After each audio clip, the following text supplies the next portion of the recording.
საბავშვო ბაღისთვის და იყო და არის დღესაც. რაც შეეხება ყველა მთლიანად გაერთიანება, მაგრამ მან გადაიღოს რაღაც ისწრაფად, მაგრამ არ მოხდა. ეხლა ჩვენ სადაც ვიმყოფებით, ეს სოფელი არის მაჟორიტარი დეპუტატი მურმან დუმბაძის სოფელი და მინდა მივმართო, ასევე ორთაბათუმისში გვაქვს ჩვენ საბავშვო ბაღი, ასევე ფუნქციონირდა ეს სოფელიც არის მაჟორიტარი დეპუტატის როსტომ ხალვაშის სოფელი. მინდა მივმართო მათ, რომ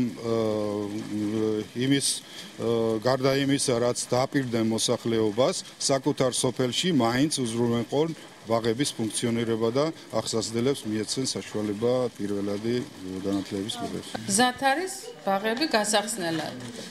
გამგეობამ შეიძინა ინვენტარი და აუცილებელი ჭურჭელი, რაც სჭირდება და მზად არის უკვე დალაგებულია საბავშვო ბაღებში ეს ინვენტარი, მიტანილია ადგილზე.